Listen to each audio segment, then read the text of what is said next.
Experts speak on the psychological effects of bullying. A presentation by experts by Brandi Hess. Bullying is an ever-growing epidemic that causes children serious psychological damages and can affect many aspects of their life.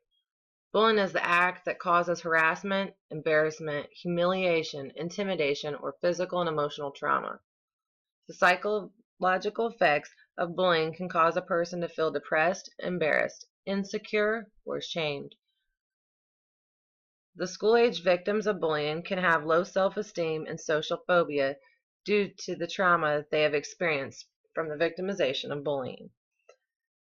There are many different forms of bullying. It's doing, saying, or acting in a way that hurts someone else and makes him or her feel bad on purpose. The different forms of bullying are verbal, calling names; physical, punching or pushing; social, leaving someone out on purpose; extortion, stealing; and cyberbullying, using technology devices such as computers, cell phones, and the internet to bully others. As you're aware, there are many issues and controversies associated with bullying. Bullying can cause extreme damaging effects that lead to mental disorders, depression, anxiety, suicidal thoughts, and even death at times.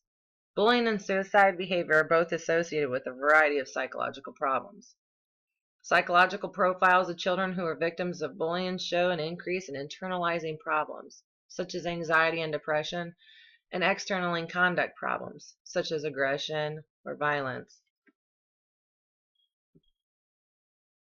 We have two experts that I would like to show a little bit of information about. Expert one is Dr. Joel Haber. Dr. Joel Haber has performed a great deal of research on the prevention of bullying, how to stop bullying, and the psychological effects bullying has on children and employees in the workplace. While being a clinical psychologist, Haber has made his contributions by being an advocate to those being bullied, while being part of programs to stop bullying. His evaluations show that bullying can cause a great deal of long-term mental health disorders. Those long-term mental disorders are anxiety disorders, depression, and social disorders due to being a victim of bullying. School students from 6th grade to 10th grade are the prime ages for them to be participating in bullying activities. Nearly 30% of all students in grades 6 through 10 are involved with bullying as a bully or a victim within their school. A research study by Whitliler shows that bullying can result in suicidal behaviors, stating that victimized adolescents who are habituated to the physical and psychological pain associated with suicidal behavior may then develop suicidal desire and capability. The second expert on bullying that I'd like to show a little bit of information about is Dr. Susan Lipkins.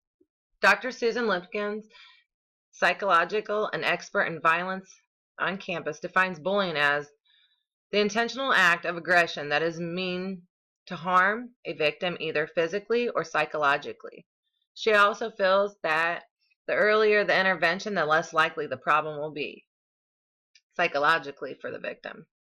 A new study on bullying and intervention was done by the University of Buffalo, showing that intervention can help stop the bullying and trauma to the victim.